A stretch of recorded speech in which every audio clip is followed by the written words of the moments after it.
Hi, good day. I am Teh Chee Ghee. I am from Monash University, Kuala Lumpur. So today I'm happy to present at my virtual presentation at the 4th International Conference on Multidisciplinary Research and Practice, okay, at where you're held at Gujarat.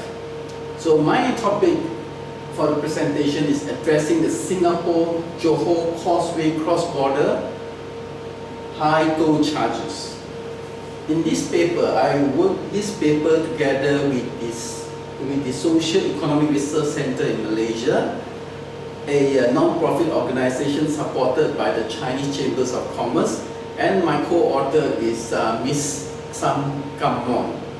So in this paper, we address the issues arising from the increase in the toll charge on vehicle plying between Malaysia and Singapore via Johor Bahru Woodlands Causeway, with effect from 1st August 2014. So, and in retaliation, Singapore, okay, charged the same toll for those coming from Singapore and back. So, as Singapore has a history of, has a policy of reciprocity of symmetrical toll charge, as per Barter 2006. So we also look at in this paper impact assessment on 3 major stakeholders under our private-public partnership for this construction of the toll from the toll roads. That is the government, the concessionaire, which is MRCP. This company is a government-linked corporation, and the public consumers. So here we look at whether the PPP approach, whether have for this EDL is the Eastern Dispersal Link. This highway is known as Eastern Dispersal Link, is the missing link between our North-South Highway and Singapore. So whether this EDL has lightened or increased the burden of the general public. So issue identified in this project was pertaining to social economic factor. Cost of financing is very costly, it costs 1.3 billion, and the extent of support from the government, and the taxpayer, to ensure that the infrastructure is provided to the so-good society. So in this paper, we do some recommendation of possible solution focusing on the pricing of the toll that will be the best interest to all affected stakeholders. So concessionaires would like to charge very high because they have to cover the cost of construction, whereas consumers are looking at lower charges, much lower charges. So we look at few alternatives and trying to look for win-win solution. And we have also, what we do is we submitted to government via the Chinese Chamber of Commerce for their consideration, because we want to, there is a big impact, there might be a potential knock-on effect on the businesses, on the Malaysian economy. At last, after 3.5 years, almost 3.5 years, the Malaysian government hit to the plight of this issue, and in the last budget announcement, they said they will abolish the toll collection by end of this year. So then, with that, we hope that Singapore will do the same by abolishing toll collection from their part. So that is the contribution of this paper. So in terms of background, the Malaysian EDL is just an 8.1 kilometer link road between custom and immigration quarantine complex at Johor at our Causeway border to our North-South Highway that is from Johor to Penang Island, the whole west coast of Malaysia. So it cost nearly 1.3 billion Malaysian ringgit, and it was this construction will actually avert a lot of traffic jam in the Johor Bahru city, which is its capital of state of Johor. So it was opened in 2002 April at no charges, because the government at the time would say that they will buy up the concession and there will be no toll on the road. However, at the end of the year 2013, the government abandoned the plan because of high cost, and they paid 11 million per month to compensate the concessionaires. However, this is not adequate because government keep pumping in money, and it comes to a point the government says that they had to impose toll starting 1st April 2014. So what is that? So the tolls have the imposition toll have a lot of implication. There is more than 400% increase from the earlier toll payable to the new toll. Okay, so that is on the part of Malaysia, have not counted the imposition by Singapore. So the controversy here is that because when we do this highway, those toll were only borne by consumer bound to Singapore. Those who's going to Johor City or out, they no need to pay the toll. So that caused a controversy because there are 220,000 vehicles using the highway every day, but only 60,000 are going to Singapore, out of which half of them, more than half, are actually using motorcycle, which is exempted from toll. So there are only a small portion of users which have to pay high cost of toll to cover for all those other users. So Singapore has, as we know, has a long-standing policy of matching toll of what Malaysian charges. So Singapore is, say, what if you charge, we will charge. If you don't charge, we will not charge. So, so when Malaysia imposed toll charges on EDL user, Singapore also did the same 2 months later, and they also actually imposed a 400% increase for toll.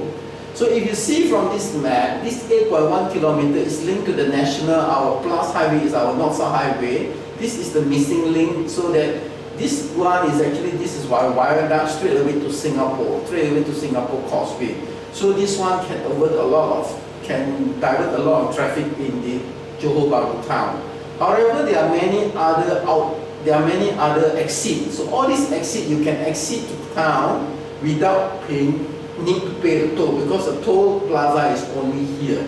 So it means that those who go to Singapore will pay the toll. Those who are not will not. Those who didn't go to Singapore will not pay the toll if they exit before that.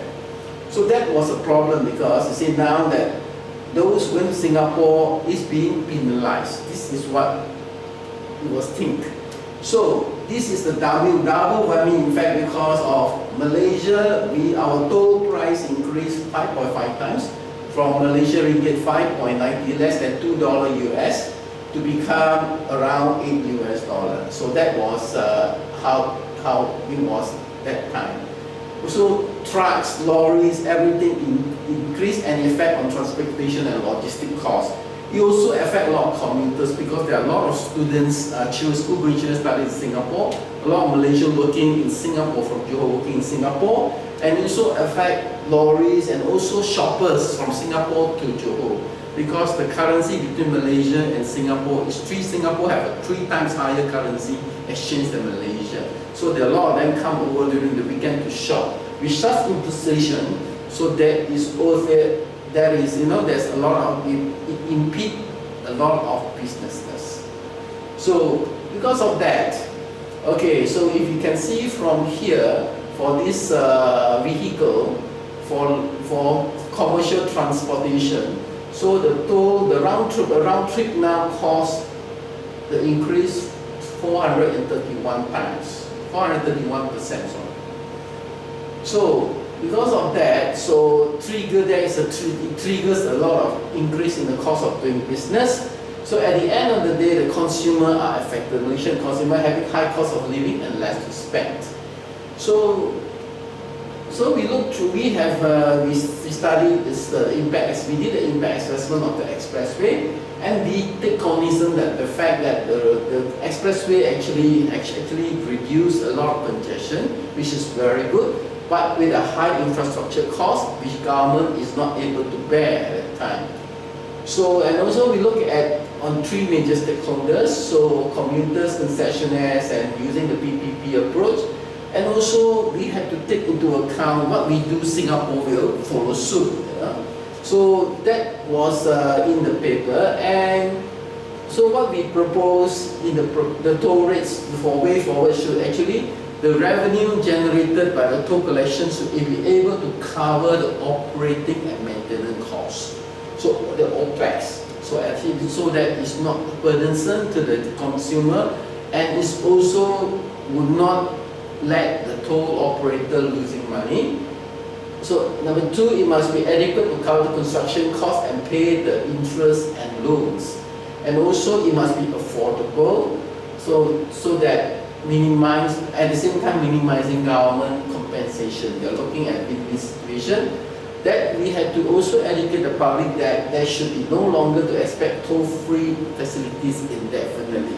Everything comes with a cost. So, and also we want the government to consider decision on free use of EDR expression for non-Singapore destination, which is also to a lot of extent is not fair because it's not based on pay for use. So the principle of fairness and pay per use should be applied, and we also need to take the lesson learned from Singapore, because what we want to do is because Singapore is always want to match our toll. So the strategy is that at the Causeway CI Custom Immigration Complex, we should minimize the toll like what we're having earlier, just a minimum nominal toll so that Singapore match, and the others we pay for the routes. So we have done a lot of assessment, the basis for toll pricing. We have do cyber case analysis, and we try to do certain simulation because based on the toll concession. And at the end of the day, we recommend pay per use based on the original CIQ toll rate, which is very low, plus the toll charges on the EDR on the 8.1 kilometer. So, and then what we propose is we propose to set up toll charges at more than exit. There are any two, we close the few exit so that annual based on kilometer per kilometer is only 27 cents per kilometer, which is actually higher than our current North-South highway risk. It's higher because this is a higher cost and it's new, and it's fair to everyone. Those who use have to pay. So this is the proposal, and we do a comparison, three comparison, and we run that is possible. But in any way, the government at that time just go straight, continue to stick to their plan to impose the high toll rates.